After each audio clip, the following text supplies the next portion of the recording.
السلام علیکم، آپ دیکھ رہے ہیں سما، میں ہوں رمیز احمد، میں ہوں مہک اسلام۔ بلیٹن میں سب سے پہلے بڑی خبر آپ کو دیں گے کراچی سے، جہاں سیوک سینٹر میں KDA کے افسران میں خونی جھگڑا ہوا ہے۔ فائرنگ سے ایڈیشنل ڈائریکٹر وسیم عثمانی اور اسسٹنٹ ڈائریکٹر وسیم رضا جاں بحق ہو گئے ہیں۔ سپرنٹینڈنٹ حفیظ زخمی ہوئے ہیں۔ ابتدائی تفتیش یہ بتا رہی کہ فائرنگ حفیظ الحسن نے کی اور بعد میں خود کو گولی مار کر زخمی کر لیا۔ تفصیلات جانتے ہیں چیف کرائم رپورٹر احمد رحمان خان سے۔ احمد، جھگڑا کس بات پر ہوا اور اس وقت وہاں کیا صورتحال ہے، کیا بتانا ہے پولیس کا؟ جی دیکھیں، KDA سیوک سینٹر میں فائرنگ کے وقت ایڈیشنل IG وسیم رضا کے کمرے میں یہ فائرنگ کا واقعہ پیش آیا ہے۔ اس کمرے میں 4 افراد موجود تھے۔ جو ملزم ہیں آفس سپرنٹینڈنٹ عبدالحفیظ، ان کی جانب سے یہ فائرنگ جو ہے وہ کی گئی ہے، جس کے نتیجے میں 2 افراد جاں بحق ہوئے ہیں۔ یہ دونوں سرکاری افسران ہیں۔ یہی نہیں، اس کمرے میں چوتھا شخص بھی موجود تھا، سید عمران شاہ، جس کے بارے میں یہ کہا گیا ہے کہ پولیس نے اس کو بھی حراست میں لے لیا ہے۔ SSP ایسٹ ساجد سدوزئی سے ہماری بات ہوئی ہے تو ان کا یہ کہنا ہے کہ وسیم رضا کے کمرے میں ایک میٹنگ جو ہے وہ جاری تھی، جس میں 4 افسران جو ہے وہ شریک تھے۔ اسی دوران جو ہے وہ عبدالحفیظ کی جانب سے فائرنگ کی گئی ہے، جس میں 2 افسران وسیم عثمانی اور وسیم رضا جو ہے وہ جاں بحق ہوئے ہیں، جبکہ اسی دوران جو ہے وہ جھگڑا بھی ہوا ہے، جس میں عبدالحفیظ نے خود کو جو ہے وہ گولی ماری ہے اور عبدالحفیظ نے خود کو گولی مار کے زخمی کیا ہے۔ سید عمران شاہ اس کمرے سے صحیح سلامت جو ہے وہ باہر آئے ہیں۔ پولیس کا یہ کہنا ہے ان کو جو ہے وہ حراست میں لیا گیا ہے اور اس جھگڑے کے متعلق معلومات حاصل کی جا رہی ہیں کہ آیا کیا وجہ تھی کہ ان سرکاری افسران کے درمیان جھگڑا ہوا اور یہاں تک بات پہنچ گئی کہ انہوں نے ایک دوسرے پر جو ہے وہ فائرنگ شروع کر دی اور عبدالحفیظ نے جو ہے وہ سب پر جو ہے وہ فائرنگ کی۔ تو یہ وجہ جاننے کی کوشش جو ہے وہ کی جا رہی ہے۔ سید عمران شاہ جو کہ سپرنٹینڈنٹ ہیں، آفس سپرنٹینڈنٹ، ان سے جو ہے وہ اس وقت کوشش کی جا رہی ہے کہ معلومات لی جا سکیں۔ پولیس نے ان کو حراست میں لے لیا ہے۔ اسی طرح ملزم آفس سپرنٹینڈنٹ جو عبدالحفیظ ہیں، جن کی جانب سے فائرنگ کی گئی ہے، ان کو اسپتال میں حراست میں لیا گیا ہے اور پولیس کے اہلکار ان کے ساتھ تعینات کر دیے گئے ہیں۔ جی ٹھیک، بے حد شکریہ آپ کا۔ کراچی کے سیوک سینٹر میں فائرنگ سے KDA کے 2 افسران جاں بحق ہو گئے۔ اس وقت سما کے نمائندے شاہنواز علی قادری سیوک سینٹر میں موجود ہیں، ان سے بات کر لیتے ہیں۔ شاہنواز، بتائے گا اس وقت سیوک سینٹر کی کیا صورتحال ہے؟ ابتدائی تفتیش میں کیا کچھ سامنے آ سکا ہے؟ دیکھیں، میں اس وقت سیوک سینٹر میں موجود ہوں، جہاں آپ سے کچھ دیر قبل ایک فائرنگ کا واقعہ پیش آیا ہے۔ فائرنگ کے نتیجے میں 3 افراد زخمی ہوئے ہیں۔ 3 زخمیوں میں 2 افراد دوران علاج جاں بحق ہو گئے ہیں۔ جو جاں بحق ہونے والے افراد کی شناخت وسیم عباس اور وسیم رضا کے نام سے کی گئی ہے، جبکہ ایک شخص جو حفیظ الحسن ہے وہ زخمی حالت میں اس وقت نجی اسپتال منتقل کیے گئے ہیں۔ اس وقت یہاں پر اس وقت پولیس پہنچ چکی ہے، شواہد اکٹھے کیے جا رہے ہیں۔ یہاں پر ایک سیکورٹی گارڈ بھی موجود ہے، ان سے بھی پوچھتے ہیں۔ سر، جب یہ فائرنگ ہوئی تو اس وقت آپ لوگ کہاں تھے اور کیا کوئی آواز وغیرہ آئی؟ نہیں، کوئی آواز نہیں آئی فائرنگ کی، اور ہم لوگ نیچے اپنی ڈیوٹی پر کھڑے تھے۔ تو کچھ پتہ چل سکا کہ کون کون اس روم میں ہوتا ہے اس وقت اور کون کون تھا اس وقت جب آپ فوری پہنچے یہاں پر؟ ہم لوگ جب آئے تو شور شرابہ مچا، تو ہم لوگ آئے تو آگے زخمیوں کو باہر لے کے جا رہے تھے، لفٹ سے نیچے لے کے جائے گاڑیوں میں، وہاں لے کے نیچے اور اسپتال پہنچایا ان کو۔ اچھا، تو آس پاس سے کچھ پتہ چل سکا کہ کمرے کے اندر کتنے لوگ تھے؟ یہ 3 ہی افراد سنا ہے کہ 3 افراد تھے اس وقت۔ کوئی لڑائی جھگڑے کی آواز وغیرہ تو نہیں ہے؟ نہیں، کچھ بھی نہیں۔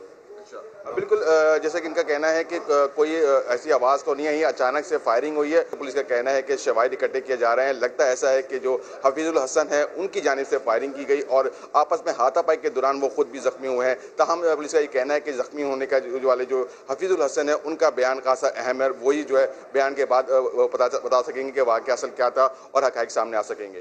جی ٹھیک ہے شاہنواز علی، آپ کا شکریہ۔ جبکہ عینی شاہد کہتے ہیں کہ KDA فائرنگ میں جاں بحق اور زخمی افراد کا تعلق میٹرویل اسکیم سے تھا، سارے افسران آپس میں دوست تھے۔ یہ ہے کہ آپس میں کوئی ہوئی ہے نا، اب یہ آگے پتہ چلے گا۔ جو ہمارے یہاں پہ لوگ ہوتے ہیں جنہوں نے دیکھا ہے انہیں کو پتہ چلے گا، وہی بتا سکتے ہیں کیا ہوا اصل۔ بہت اچھے اخلاق دوست ہیں، سارے اپنے آپس میں بیٹھتے ہیں، گیدرنگ ہے اور سارے ایک ہی اسکیم کے ہیں۔ اسسٹنٹ ڈائریکٹر جو ہیں وہ میٹرو ویل کے، ایڈیشنل ڈائریکٹر وسیم رضا صاحب جو تھے وہ بھی میٹرو ویل کے تھے، حفیظ صاحب بھی سپرنٹینڈنٹ تھے میٹرو ویل کے، بالکل صحیح تھے۔ لیکن پتہ نہیں ایک دم کیا ہوا ہے، ہمیں تو کچھ نہیں پتا۔ سب ایسے ہی کام چل رہا ہے، اپنے ترقیاتی کام ہمارے آفس میں ہو رہا ہے، ساری تبدیلی ہو رہی ہے، تو اس میں ایک دم کسی کو پتہ بھی نہیں چلا کہ کیا ہوا ہے۔ انفارمیشن ابھی تک کچھ بھی نہیں، زخمی دو کا انتقال ہو گیا، ایک زخمی ہے یہ سن۔ ایک اور اہم خبر آپ کو دیں، اسلام آباد ہائی کورٹ نے العزیزیہ ریفرنس میں نواز شریف کی عدالت کے سامنے سرنڈر کرنے کے حکم کے خلاف نظر ثانی کی درخواست مسترد کر دی۔ ناقابل ضمانت وارنٹ گرفتاری بھی جاری کر دیے گئے۔ 22 ستمبر تک پیش نہ ہونے پر میاں صاحب کو اشتہاری قرار دینے کی کارروائی شروع کر دی جائے گی۔ نواز شریف کی سرنڈر کرنے کے حکم پر نظر ثانی کی درخواست مسترد تو حاضری سے استثناء کی درخواست خارج۔ اسلام آباد ہائی کورٹ نے العزیزیہ ریفرنس میں ناقابل ضمانت وارنٹ گرفتاری بھی جاری کر دیے۔ دوران سماعت بڑے میاں صاحب کے وکیل خواجہ حارث کے طویل دلائل کے بعد عدالت نے مختصر فیصلے میں قرار دیا نواز شریف اب ریلیف کے مستحق نہیں رہے۔ میڈیکل رپورٹس کے مطابق نواز شریف فٹ ہی نہیں تو واپس کیسے آئیں؟ میاں صاحب کے وکیل نے یہ اعتراض کیا تو عدالت نے میڈیکل رپورٹس پر ہی سوالات اٹھا دیے۔ جسٹس محسن اختر کیانی نے ریمارکس دیے، میڈیکل رپورٹس کسی اسپتال کی نہیں، ایک کنسلٹنٹ کی ہیں۔ ابھی تک کسی اسپتال نے نہیں کہا کہ وہ علاج کے لیے داخل ہوئے تھے یا ان کی کوئی سرجری ہونا باقی ہے۔ ان کے دل کا علاج تو ہو سکتا ہے لیکن دل واپس جوان نہیں ہو سکتا۔ جب وہ اسپتال میں بھی نہیں تو پاکستان کیوں نہیں آئے؟ نائب پراسیکیوٹر نے موقف اپنایا کہ نواز شریف جب تک سرنڈر نہیں کرتے ان کی درخواست قابل سماعت نہیں، انہیں اب بھی باہر رہنے کی سہولت دی گئی تو یہ نظام انصاف تباہ کرنے کے مترادف ہوگا۔ عدالت نے العزیزیہ اور ایون فیلڈ ریفرنس میں مرکزی بلوں پر سماعت ملتوی کرتے ہوئے قرار دیا کہ 22 ستمبر تک بھی نواز شریف پیش نہ ہوئے تو اشتہاری قرار دینے کی کارروائی شروع ہوگی۔ سہیل رشید، سما، اسلام آباد۔ جبکہ لیگی رہنما شاہد حقان عباسی نے ایک بار پھر کہہ دیا کہ نواز شریف علاج کرا کر ہی وطن واپس آئیں گے۔ میاں صاحب کی جان کو خطرہ ہے، ان کے علاج میں تاخیر کورونا کی وجہ سے ہوئی۔ ہائی کورٹ نے جو قانونی نکات کو ترجیح دی ہے،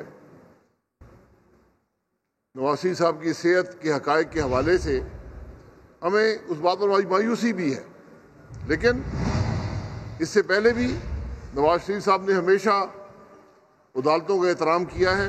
نواز شریف صاحب کی جان کو خطرہ ہے، ان کو علاج کی ضرورت ہے اور اس علاج کا ایک وقت کا تعین کیا جا چکا ہے۔ جو تاخیر ہوئی وہ کووڈ کی وجہ سے ہوئی۔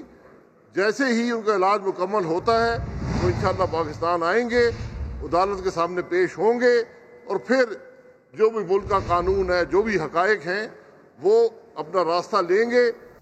اور وفاقی وزیر اطلاع شبلی فراز کہتے ہیں نواز شریف کے کام جیل میں رہنے والے ہیں، لیکن یہ لوگ جیل میں رہ ہی نہیں سکتے، خود بھاگ گئے ہیں اور ان کے ساتھی بھی بھاگنا چاہتے ہیں۔ نواز شریف اقتدار میں نہیں ہوتے تو وہ اور ان کے اثاثے ملک سے باہر ہوتے۔ نواز شریف کا جی تو فیصلہ آپ نے سن لی ہے، تو اب ان کو اگر تھوڑا سا بھی قانون کی پاسداری اگر ان کو ہے، میرا خیال ہے کہ اس میں کئی ایسے مریض ہیں، کئی ایسے جو وہ ہیں قیدی ہیں جو کہ اس سے بری بیماریوں میں مبتلا ہیں۔